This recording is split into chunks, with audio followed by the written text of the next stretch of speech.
سب خبر تھی کیسے منانا ہے، اور کسی کو مسجد کے لیے منانا تھا تو کہتا ہے جی میری کو مانتا ہی نہیں، میری کون سنتا ہے۔ آپ جب تک اس درد سے، زازان نام کا ایک گویا تھا، بغداد میں گاتا تھا، آواز بڑی سریلی تھی، بڑے لوگ اس کے گرد جمع ہو جاتے، حضرت عبداللہ ابن مسعود رضی اللہ تعالیٰ عنہ، حضرت عبداللہ ابن مسعود، یہ وہ خوبصورت ہستی ہیں کہ محبوب نے فرمایا ان سے قرآن سیکھا کرو، یہ اسی طرح پڑھتے ہیں جس طرح میرے اوپر نازل ہوا تھا۔ حضرت عبداللہ ابن مسعود رضی اللہ تعالیٰ عنہ صحابہ میں مفتی، صحابہ میں قاری، بڑے آدمی۔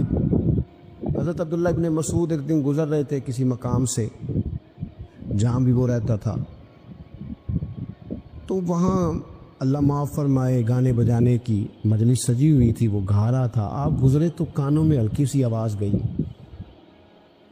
قریب ایک شخص سے پوچھا یہ کون ہے، کس کی آواز ہے؟ حضرت یہ زازان نام کا ایک گویا ہے۔ وہیں کھڑے کھڑے درد سے کہنے لگے کتنی سونی آواز ہے، کاش یہ قرآن پاک کی تلاوت کرتا، اتنی خوبصورت آواز ہے، کوئی تو ہونا جو اس درد سے بات کرے، کاش یہ قرآن پاک پڑھتا۔ اور پھر دعا مانگتے آگے تشریف لے گئے۔ وہ جوان تھا، فارغ ہو کے باہر نکلا، لوگوں کا رش تھا، ایک شخص نے اسے روکے، کہا زازان ادھر آ، پتہ آج کیا ہوا؟ کہا جناب کیا؟ کہنے لگے جانتے ہو حضرت عبداللہ ابن مسعود کو؟ کہا جانتے ہیں۔ فرمایا وہ صحابی رسول صلی اللہ علیہ وسلم آج گزرے، تیری آواز ان کی سماعتوں سے ٹکرائی تو فرمانے لگے کاش یہ قرآن پاک پڑھتا۔ کہنے لگا صحیح بتاؤ انہوں نے میرا نام لیا؟ صحیح بتاؤ میرے لیے کہا انہوں نے؟ میرے جیسے شخص کے لیے میں سوچ بھی نہیں سکتا، میں کہاں وہ کہاں، میرا نام لیا ہے؟ کہاں؟ تھوڑی دیر رکا، چند لمحے پتہ نہیں سوچے کہاں کہاں کا سفر کر کے آئیں، وہ ساری سوچیں درد بن کے آنسو بنی، اور پھر آنسو داڑھی پہ ٹپکے چہرے پہ آئے۔ پھر لوگوں سے پوچھنے لگا گھر کا پتہ بتاؤ گے؟ کہا وہ فلاں جگہ پہ موجود ہیں۔ دوڑا گیا، دروازے پہ دستک دی، حضرت عبداللہ ابن مسعود آئے، کہا کون ہو بیٹا؟ کہنے لگے حضور میں وہی ہوں جس کے بارے میں آپ نے کہا تھا کاش یہ قرآن پڑھتا، میں آ گیا ہوں، پڑھا دے مجھے قرآن پاک، پڑھا دے۔ کوئی بیٹھا ہوا مجھے دور دعا دیتا ہے، میں ڈوبتا ہوں پر سمندر اچھال دیتا ہے۔ کسی سے تو آپ پیغام حق کہیں، کسی کو تو دعوت خیر دیں، یہ سب سے بڑا بھلا ہے۔ اگر کسی بد اخلاق کو با اخلاق کر دو گے نا، اس کی بیوی سکون میں آ جائے گی، اس کی ماں آرام سے سونے لگے گی، اس کا باپ کہے گا وہ حد ہو گئی، میرا پتر ٹھیک ہو گیا ہے، تمیز سے بات کرنے لگا ہے۔ بچے پریشان ہوتے ہیں، بچے۔ میں بیٹھا تھا کھانا کھا رہا تھا گھر میں، تو میرے گھر والے کہنے لگے مدرسے کا کوئی بچہ باہر ہے، بڑا سخت رو رہا ہے۔ میں نے اس کو بلاؤ، کسی استاد نے ڈانٹ دیا ہوگا، تو بچہ میرے پاس ہے تو اس کا وجود کہاں پڑا تھا۔ میں نے کہا پتر کیا ہوا؟ کہنے لگا پیر صاحب میری امی تے ابو کار فیر پہ لڑ دینے، کرو فون آیا ہے۔ تو میں نے کہا بیٹا پریشانی کی کیا بات ہے؟ کہنے لگے بڑی سخت لڑائی ہوتی ہے، میرے والد میری اماں کو مارتے، پھر ہم سارے بہن بھائی نا چارپائیوں کے نیچے چھپتے، تو وہ دور ہے اس وقت، تو 1.5 گھنٹے کا فاصلہ ہے، دور ہے میرا گھر، پر پتہ نہیں ہمارے گھر کیا ہو جائے گا۔ پیر صاحب آپ دعا مانگے نا، آپ دعا کریں نا، اس بچے کی کیفیت اور اس کے اوپر چھائی ہوئی آزمائش اور اس کے طبیعت میں اسے دیکھ کے میرے آنسو نکل گئے۔ کچھ دنوں کے بعد میں نے اس کے باپ کو بلایا، میں نے کہا خدا کے بندے، تیری انا اور تیری بیوی کی انا اتنی سخت ٹکراتی ہے کہ تیری اولاد پیس کے رہ گئی، کاش تو رسول اللہ کی اس صفت سے آگاہ ہوتا کہ خدا کے بندوں کو معاف کر دو، اللہ تمہیں معاف فرما دے گا۔ کاش تمہارے اندر وہ کیفیات ہوتی، تمہارے بچے میلوں دور رہ کے بھی تڑپتے ہیں کہ جانے گھر. کیوں؟ اس لیے کہ گنجائش نہیں دلوں میں، کوئی اخلاقی تعلیم نہیں. ہم نے اپنے گھروں کو خود اپنے ہاتھوں سے اتنا آزمائش کا گھڑا بنا لیا ہے. لڑائیاں، جھگڑے، مصیبتیں. کیوں؟ کہ پیسوں کی تو تبلیغ روز ہوتی ہے کہ کمانے چاہیے، مال کی تبلیغ تو روز ہوتی ہے، درد نہیں بٹتا، اخلاق کی بات نہیں ہوتی. او سجنوں، ہمارا غریب گھر تھا اور میرے ابا جی جب گندم کا سیزن ختم ہوتا گھر میں لے کے آتے تو ہمارے گھر کے سین میں کھڑے ہو کے فرماتے، لو پتر کسے دا گھر وال نہیں تکنا، میں دانے پاتے نے پڑو لیتے تھے، تہاڈی ماں نے اچار پا دیتا ہے. اب پرواہ نہیں، اس سادگی کے ساتھ، اس آسانی کے ساتھ گزارا ہوتا تھا. میں نے ایک دفعہ کہا، میں نے کہا ابا جی لوگ بڑا بڑا پیغام دیتے ہیں، پیسے کماؤ پیسوں، آپ نہیں دیتے پیغام. چلیں یہ بتا دیں کوئی شے پسند نہیں کھانے میں؟ کہنے لگے بیٹا بھوک لگی ہو تو ہر شے پسند، نہ لگی ہو تو نخرا ہی نخرا. اگر طلب ہوگی تو یہ بھی تمہیں نفع دے گا، لیکن اپنے گھر میں سکون رکھنا، اطمینان رکھنا، اس ٹینشن سے اپنے ایک دوسرے کو اخلاق کا سبق پڑھائیں، دلوں کی نرمی کا درس دیں، تھوڑی سی کوشش کریں جس سے ہمارے گھر بچ جائیں. اور اگر کوئی بندہ گناہگار نظر آئے تو اس پر تنقید نہ کریں، تنقید نہ کریں، مجھے صحیح بتانا دل پہ ہاتھ رکھ کے. خدا میں خواستہ کسی کا بچہ بچی معاذ اللہ، اللہ بچائے سب کو، بگڑ جائے تو کیا وہ چوک میں کھڑے ہو کے چسکے لے لے کے بتائے گا کہ بچہ میرا بگڑ گیا؟ بولو سارے، بولو جلدی سے. تو پھر پڑوسیوں کا بچہ بگڑا ہے تو پھر چسکے کیوں لیے؟ گلی میں کسی کی بیٹی سے معاذ اللہ خدا نہ خواستہ کوئی ایسی غلطی ہو گئی تو جگہ جگہ باتیں کی، تو یہاں سانجیاں نہیں ہوندیاں. اپنے بچے کے بارے میں جب تو کہتا ہے چھپ جائے بات، دیکھ لا. حضرت سیدنا جنید بغدادی کہتے ہیں میرے ماموں تھے حضرت شری سختی، میں اپنے ماموں سے ہی بیعت تھا، انہی کی خدمت میں رہتا تھا. فرماتے ہیں ہم جا رہے تھے، ایک دن انہوں نے چھڑی پکڑی ہے، ایک ہاتھ میں مجھے تھاما. تھوڑا آگے گئے تو رش تھا، چند لوگ کھڑے تھے. تو حضرت شری سختی مجھ سے کہنے لگے جنید دیکھ تو صحیح رش کیوں ہے. تو میں گیا تو ایک نوجوان شراب پی ہے، معاذ اللہ نشے میں دھت لیٹا ہے، ارد گرد لوگ کھڑے، اور وہ چونکہ پوری طرح اس پر نشہ غالب ہے تو اول فول باتیں کر رہا ہے، لوگ بھی اس کے ساتھ جو ہے وہ ہنسی مذاق کر رہے ہیں، اس کا مذاق اڑا رہے ہیں، رش ہے. میں نے آ کے کہا حضور دفع کریں، ایک شرابی لیٹا ہے، لوگ بھی مذاق اڑا رہے ہیں اور بس ایسے ہی شغل لگا ہوا ہے. سارے لوگ تماش بین نہیں ہوتے. ہاں حضرت فرمانے لگے نہیں جنید ایسے کیسے چلے گئے، چل نہ مجھے لے چل. کہتے ہیں بوڑھے شیخ، ہاتھ میں نے تھاما تو وہاں لے گیا. حضرت نے لوگوں کو ڈانٹا، چلو دوڑو. پرانے زمانے میں لوگ بزرگوں کی حیا کرتے تھے، سب لوگ وہاں سے چھٹ گئے. کہتے ہیں مجھے فرمانے لگے جنید جا پیالے میں پانی لا. کہتے ہیں میں ایک پیالے میں پانی بھر کے لایا. انہوں نے اپنے بوڑھے ہاتھوں سے اس کا منہ دھویا، اس کے چہرے پہ پانی ڈالا، اس کا منہ صاف کیا، پھر اسے کھڑا کیا، اسے گھر بھیجنے کو کہا.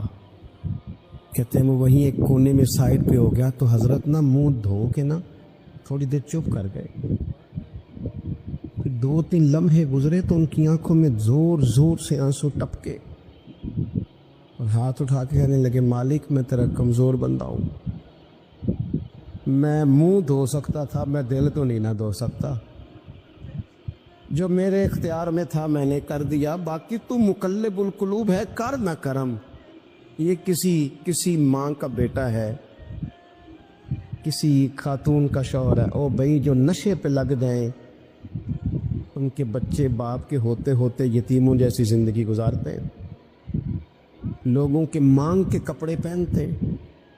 کسی نے کہا تھا اگر دشمن سے زیادہ بدلہ لینا ہو تو اسے قتل نہ کرو، نشے پہ لگا دو. معاذ اللہ اتنا لوگوں نے، کتنا عام نشہ ہو گیا. کہا اللہ میں نا منہ دھو سکتا ہوں، دل نہیں، دل تو دھو سکتا ہے، دھو دے. کہتے ہیں یہ کہہ کے حضرت اٹھے تو میں نے اس کی حضور ویسے منہ دھویا کیوں آپ نے؟ تو فرمانے لگے اس لیے دھویا ہے کہ جب تک منہ سے بدبو آتی رہے گی جتنے لوگ سونگتے رہیں گے اس کے شرابی ہونے کے گواہ بنتے رہیں گے. میں نے اس لیے دھو ڈالا ہے کہ ہو گئے پیچھے جو ہو گئے مزید گواہ نہ بنے. حضرت سری سختی کہتے ہیں میں نے، حضرت جنید بغدادی کہتے ہیں میں نے اسی رات تہجد کے وقت اٹھ کے حضرت کو وضو کرایا، میں نے ان کا بازو تھاما، میں ہی ان کو مسجد میں لے کے گیا. کہتے ہیں جب ہم مسجد میں پہنچے تو وہ کل دوپہر والا شرابی ہم سے پہلے مصلی پہ بیٹھا تھا.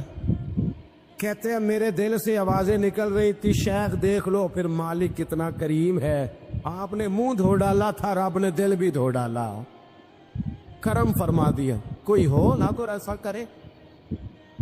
آؤ نہ سنگیوں ملے، ایک دوسرے کا منہ تو دھونا شروع کرے نا. آؤ نہ ایک دوسرے کو یہاں تک وضو کا پانی تو فراہم کرے نا، کچھ تو خیر تقسیم کرے. اخلاق کی تربیت کا میں دیکھتا ہوں ہمارے وطن میں اضطراب ہے، بے چینی ہے، اس طرح کا ماحول بنایا گیا ہے کہ لوگ ایک دوسرے کے حق میں سخت ہو گئے ہیں، مزاجوں میں تلخیاں ہیں، لڑتے جھگڑتے ناراض ہوتے لوگ، بگڑتے کوستے ڈانٹتے شکوے کرتے لوگ. شکوہ جو ہوتا ہے نا یہ بندے کو بے چین کر دیتا ہے، شکر بندے کو سکون میں مبتلا کرتا ہے. شکوے آزمائشیں اپنے دلوں میں وسعت لائیں، ایک دوسرے کو اصلاح کی طرف لائیں، ایک دوسرے کو پیغام دیں، ایک دوسرے کی تربیت کریں. تھوڑا سا حوصلہ، تھوڑا سا صبر، تھوڑی سی گنجائش اپنی طبیعتوں میں پیدا کریں. اپنے بچوں پر سب سے زیادہ نگرانی یہ کریں کہ ان کا اخلاقی معیار کیا ہے. اگر میں اور آپ خدا نہ خواستہ بچوں کو صرف یہ تربیت دیں گے نا کہ وہ پیسہ پیسہ پیسہ پیسہ، شادیاں بھی پیسے دیکھ کے کریں گے، تو یاد رکھنا پھر ایک دن وہ یہ بھی کہیں گے کہ ابا کاش تو کو ڈھابے کا کام کرتا تو آج ہمارے پاس بھی پیسے ہوتے. پھر باپ سے بھی پیسوں کا ہی مطالبہ ہوگا، پھر لوگ ماں باپ بھی پیسوں کے لیے چھوڑ کے چلے جاتے ہیں. پھر جب آپ نے تربیت جس چیز کی تھی تو نتیجہ بھی تو وہی برآمد ہوگا. یہ تو نہیں ہو سکتا کہ بندہ بیج کوئی اور لگائے اور درخت کوئی اور نکلے، یہ ہو نہیں سکتا. اگر ہم اپنے باپ سے روز جھگڑا کریں گے 5 مرلے کے لیے تو یاد رکھنا پھر ہمارا بیٹا 1.5 مرلے کے لیے بھی جھگڑا کرے گا. پھر معاملہ اس طرح کا مرتب ہوگا. ایک دوسرے کو اخلاقی پیغام دینا ضروری ہے. آخری بات آپ کی خدمت میں یہ عرض کرنی ہے اور یہ میری خواہش ہے کہ آپ اس پر زیادہ توجہ کریں گے انشاءاللہ. آپ سارے ویڈیو بنائیں، مجھے کوئی اعتراض نہیں، پر مہربانی کریں دیکھیں تو میری طرف نا. جب آپ لائیو چلاتے ہیں تو پھر اسی کو دیکھتے ہیں، وہ پھر کہتا ہے کہ یہ کمنٹس آ گیا تو دوسرا آ گیا. اللہ کرے میری بات آپ کے دل میں اتر جائے. آپ تھوڑی سی توجہ کریں، میں کیا عرض کرنا چاہتا ہوں، غور کریں میرے بھائی. ملک میں نا مہنگائی تیزی سے عروج پکڑ گئی ہے، اور مہنگائی جب ہوتی ہے نا تو امیروں نے تو مال بیچنا ہوتا ہے تو ان کا دگنا ہو گیا تو وہ تو اور امیر ہو گئے. غریبوں کے لیے مشکلات بڑھتے ہیں.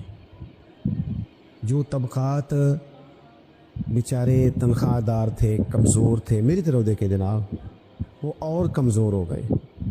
ہمیں زیادہ تو نہیں لیکن اتنا ضرور کرنا چاہیے. یہ قرآن پاک دے دیں گے، دینا جی مجھے دے دیں، نہیں لیا تشریف رکھیں آپ. عزیز بھائی تھوڑا سا نا، زیادہ نہیں، 3 لوگ مل کے ایک غریب آدمی کا خیال تو رکھ ہی سکتے ہیں نا. لیکن غریبوں سے بھی عرض کروں گا، سہارا بندوں کو نہیں بنایا کرتے، سہارا رب رسول کو بنایا کر. کسی سے تھوڑی سی مدد لینا تو ٹھیک ہے، چلو آگے جانے کے لیے تھوڑا سا سہارا لے لیں کہ اب مشکل ہے تو یہ کراس نہیں ہو رہا رستہ، تھوڑا سا سہارا تو لے لیں. لیکن جو لوگ مستقل سہاروں پہ آ جاتے ہیں ان کا تو پھر اپنی طاقت ہی ساری ختم ہو جاتی. گردن کو جھکا دیتا ہے خیرات کا پتھر، جہاں میں مانگنے والوں کے سر کبھی اونچے نہیں ہوتے. تھوڑی سی ہم نے ایک دوسرے کی مدد کرنی ہے. جو لوگ زیادہ مالدار ہیں ان سے میری گزارش ہے کہ تھوڑے سے خرچے کم کر لیں. اپنے ہاتھوں سے تقسیم کریں. یہ چھوڑ دیں کہ وہ میرے چچا کے جو بیٹے ہیں وہ میرے ساتھ اچھا سلوک نہیں کرتے، وہ فلانے ہیں، وہ ان کا سلوک اگر وہ کریں گے تو اللہ سے اجر لیں گے. آپ اگر ان کو محسوس کرتے ہیں نا وہ غریب ہیں، ماموں کے بیٹے، چچا کے بیٹے، گلی والے، محلے والے، تو تھوڑا تھوڑا کر کے اپنے بھائیوں کی مدد کرنی شروع کریں. دیکھو عید پہ کپڑے تھوڑے لے لو نا، ویسے بھی سوٹ کی ضرورت تو صرف عید پڑھنے کے لیے، بعد میں تو کپڑے بدل کے گوشت کرتے ہیں، تو بچے ویسے سوئے رہتے ہیں سارا دن. تھوڑی سی نا اپنے اضافی خرچے کم کریں. غربا کی تھوڑی، یہ عید گزری تھی نا چھوٹی تو شادیاں شروع ہو گئی تھیں. میرے پاس لوگ بہت زیادہ آتے ہیں، چونکہ ایک آدمی سمجھ کے اچھا گمان کر کے لوگ دعاؤں کے لیے کہتے ہیں، تو ان کے دکھ سن کے نا تو کئی دفعہ سوچتے ہیں کہ یار یہ جو امیروں نے اتنے مہنگے مہنگے ہوٹلوں میں روٹیاں کھائیں، اتنی مہنگی مہنگی گاڑیاں پجارو، یہ اللہ کے حضور جواب بھی تو دینا ہے نا. ہم نے ایک دوسرے کا خیال چھوڑ گئے، دو چار باتیں سوچ کے نا، وہ جس کے گھر میں 3 لوگ ہیں کام کیوں نہیں کرتے ہیں؟ خدا کے بندے کرتے ہیں کام، لیکن محنت سے نہیں ملتا، خدا کے فضل سے ملتا ہے. تیرے اوپر فضل ہے، تجھے اب باتیں آتی ہیں، لیکن کئی دفعہ سارے بھی کریں تو رزق جب ہی آتا ہے جب رب چاہتا ہے. ایک تو وہ لوگ ہیں جو ہاتھ پھیلا کے مانگ لیتے ہیں، ایک سفید پوش ہوتے ہیں، لا یسألون الناس الحافا، یہ لپٹ لپٹ کے سوال نہیں کر سکتے. ان کو دیکھیں، بالخصوص اپنے بہن بھائیوں میں، قریبی رشتہ داروں میں، پڑوسیوں میں تھوڑی تھوڑی لوگوں کی مدد کریں اور اپنے خرچے بتدریج کم کریں. خواہش تو بچوں کی طرح ہوتی ہے، ایک خواہش پوری کریں تو دوسری پیدا ہو جاتی ہے، دوسری پیدا کرے تو 4 خواہشیں اور کھڑی ہیں. یہ نفس تو بچے کی طرح ہے. اپنی خواہشات تھوڑی کم کر کے، یہ حکومتوں سے آپ امید نہ رکھیں. ہمارے ملک میں جتنی سیاسی جماعتیں حکومتیں کر چکی ہیں یا کر رہی ہیں، ان سے کوئی توقع نہیں. یہ بیچارے تو اپنے جھگڑوں سے باہر نہیں آتے، انہیں کیا خبر کہ غریب کہاں بستا ہے. جب تک بندہ وہاں سے ہو کے نہیں نا گزرتا جو اصل جگہ ہے. تمہیں یہ جو تم اے سی والے کمروں میں بیٹھ کے اور جناب نیسلے کی بوتلیں رکھ کے پریس کانفرنس کرتے ہو، تمہیں کیا پتا ہو، تمہیں کیا خبر ہو کہ بچوں کی فیس دینی ہو تو بوڑھے ماں باپ پہ کیا گزرتی ہے. تمہیں کیا خبر ہو کہ عید آ گئی ہے تو بوڑھے کس طرح مشورے کر رہے ہیں کہ اگر عید کر کپڑے نہ کر لیتے ساس گلا کرے گی. تمہیں کیا خبر ہو کہ کچھ غریب ایسے بھی ہیں جو بیچارے رات کو مشورہ کرتے ہیں کہ صبح ناشتے میں گھی کہاں سے لانا ہے، بچوں کے پراٹھوں کے لیے تو گھی بھی نہیں ہے، گندم امیر شہر کی ہوتی رہی خراب اور بچی کسی فقیر کی فاقے سے مر گئی. خدا را مہربانی کرے، گنجائش پیدا کرے. بندہ کبھی بھی جیب کا سخی نہیں ہوتا. بخاری شریف میں پورا باب ہے کہ بندہ غنی دل کا ہوتا ہے. اپنے دل کا غنا اپنے اندر لائیں. جب آپ کا دل سخی ہو جائے گا ساری چیزیں ٹھیک ہو جائیں گی. اللہ تعالیٰ مجھے اور آپ کو توفیق عمل عطا فرمائے. اللہ تبارک و تعالیٰ اپنے بندوں پر بڑا مہربان ہے. وہ اپنے بندوں کو معاف کرنے والا ہے،